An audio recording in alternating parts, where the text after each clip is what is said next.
If yesterday or today is your birthday, would you please raise your hand?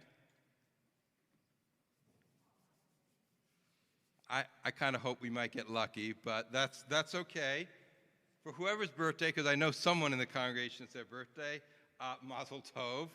And today I want to talk about how we celebrate birthdays, their connection to Rosh Hashanah, and what they can teach us about three different approaches for life.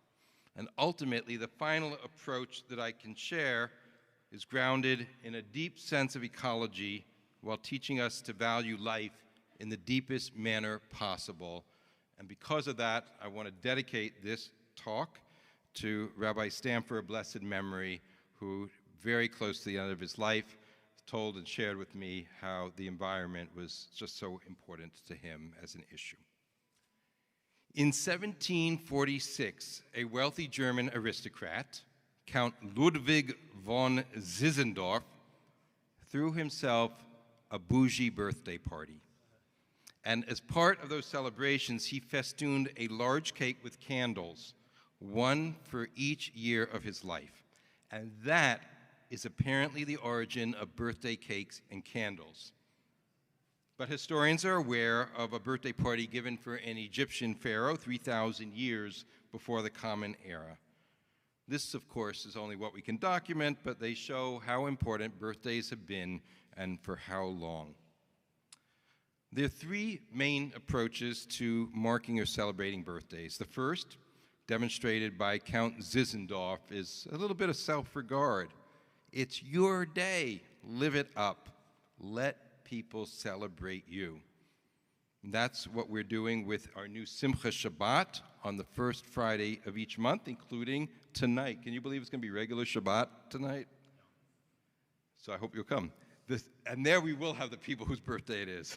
The second approach I learned while living in Taos, New Mexico after college. On September 30th, the Pueblo celebrates San Geronimo Day.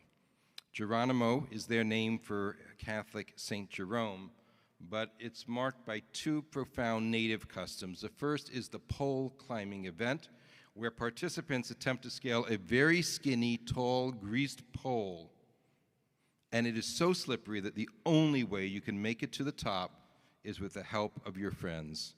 And on that day when I was there, young men formed a human pyramid, climbing on top of and supporting one another. This second approach to birthdays occurred both during the climbing and also after, and like Count Ludwig, a big birthday cake was involved. What was different on the Pueblo is that the children whose birthday it was had to hand every single visitor, and there were at least 100 of us, a slice of cake before being allowed to enjoy any of their own birthday cake. The Pueblo practice highlights a deeply significant approach to birthdays, which is to recognize that we're born into a web of human relationships for which we have responsibilities and obligations. Birthdays celebrate one's place in the community. The third approach to birthdays is illustrated well by all of us today. The Talmudic rabbis declared that Rosh Hashanah commemorates the birthday of the world and created this day of prayer and ritual to celebrate another year of the world. Long before ecology was its own scientific discipline, our ancestors sensed how alive God's creation is and encouraged us to live in that awareness. For example, we celebrate the world through our sense of gratitude and wonder, often expressed as blessings for things as diverse as the aroma of a flower, a flash of lightning, or the promise of a rainbow. This year, in a connected vein, our annual theme is Amen, be a blessing. And in that regard, I guess you could say all year will be Rosh Hashanah, a year of blessings, and why not? We have an abundance of things to be grateful for. This is also my 10th and final high holiday standing on this bima as your senior rabbi, which is startling. Where does the time go? It's a question we all ask ourselves. Simultaneously, it makes me cognizant of the many blessings that have flowed to my family. In so many ways, you, and this Kehila Kadosha, this holy, thrumming, buzzing community, have been a blessing to my family and me. It's here that my boys became men. Shai is a sophomore in college, and you, Amitai, you already submitted applications to some of the universities that interest you. Laura's therapy practice is thriving. And as for you and me, the work of this Kehila, we have so much to be grateful for. CNS is a real blessing to so many of us, which frankly is miraculous because it flies in the face of so many difficult occurrences in the larger world. We could easily focus on those things that don't seem like blessings, and it wouldn't be hard because the last 10 years have been difficult ones for the world, America, and the Jewish people. Contentious politics and civil unrest nationally and within our cherished Portland, widening economic inequality, political polarization and vitriol, the murder of George Floyd, and yet another racial reckoning in America nearly shuttered our downtown for good. A sitting president was impeached twice, a terrible drug crisis, homelessness, disinformation, conspiracy theories, manipulation of social media, surging mental health crises, the return of anti-Semitism, and a terrible war between Israel and Hamas that has spilled onto our college campuses and throughout now the Middle East. Spiraling years of inflation, thank you, Jerome Powell, for beginning to lower it. For all these reasons and more, the last decade has seen a great many synagogues shrink, merge, or shut their doors. Across the country, these darkened houses of worship make it seem like God has filed for bankruptcy protection. And oh yes, that pandemic, that damned pandemic, restricting our B'nai Mitzvah to only 13 people in this hall. Somehow, though, this venerable community remains strong. While the world fell apart at the seams, we grew in numbers, programming, activity, connection. We burned the synagogue mortgage, completed major building renovations, converted over 100 new Jews, welcomed over that many babies. Hundreds of students moved through foundation school, Aliyah, and Tichon each year, while an equally large number of adults continued their Jewish education.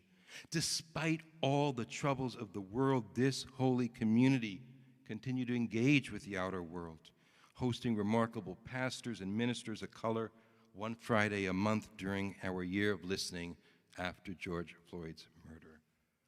Little sparkles of who we are.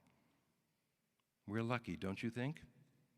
Every other synagogue board, rabbi, cantor, and professional staff throughout the nation also poured their hearts and energies into their kehilot, using every skill and the tricks they knew.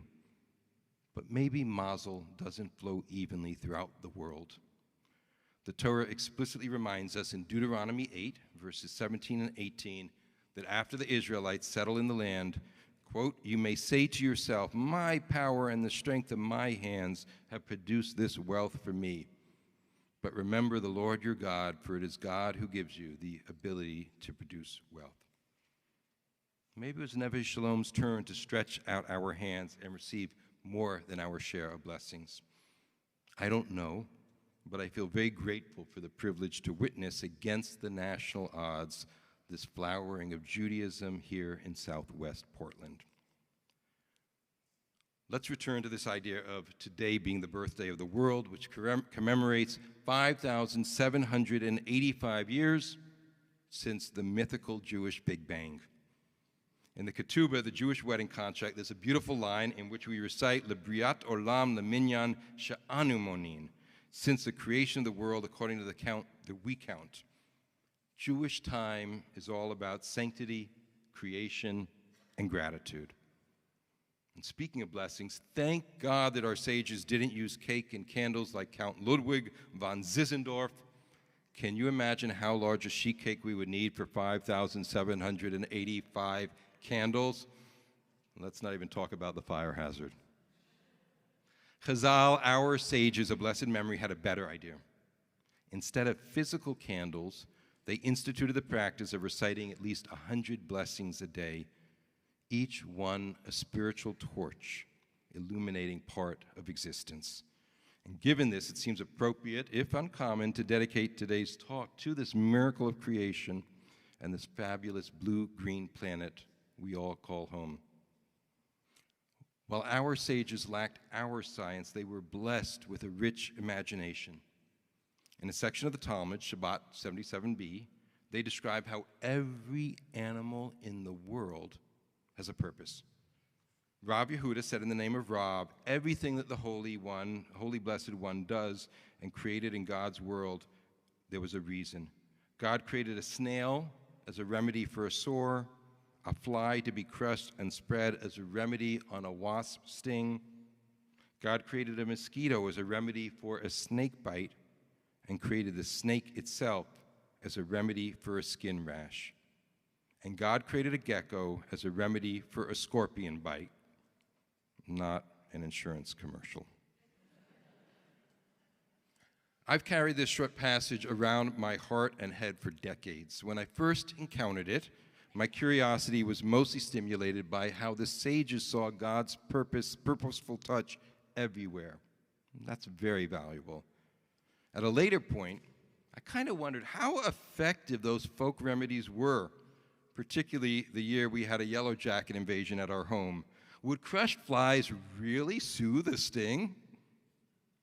But over the years, over the last decade since moving to Oregon, this passage took on a very different significance, probably beginning on one hot, long Shabbat afternoon 8 years or so ago, while sitting on our balcony.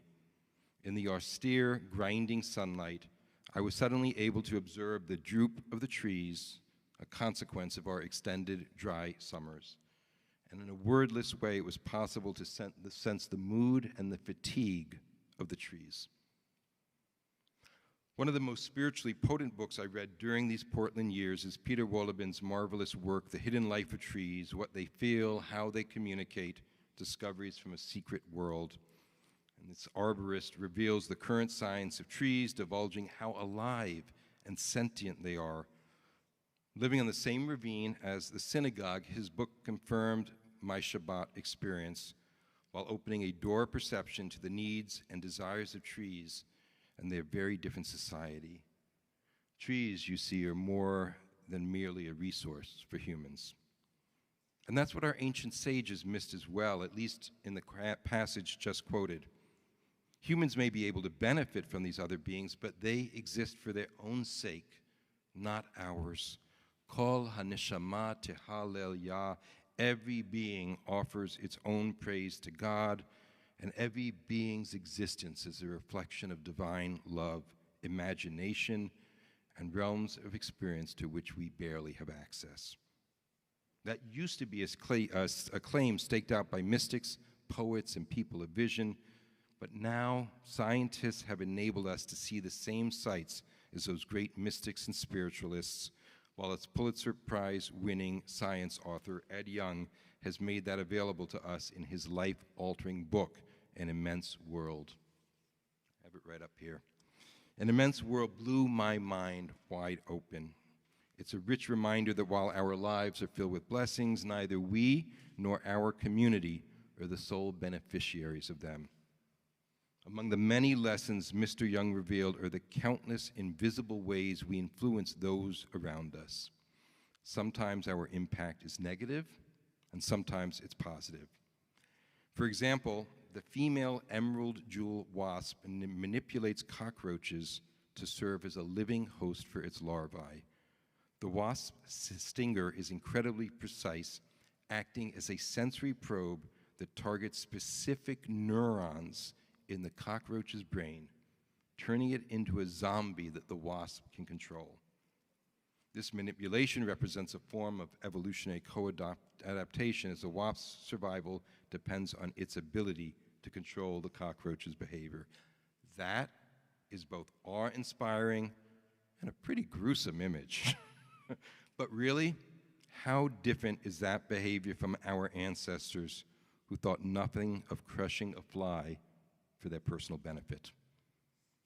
Oftentimes, we humans tend to ignore the darker side of our animal natures, yet Rosh Hashanah and the path of Teshuvah, of repentance, asks us to acknowledge our callousness to others.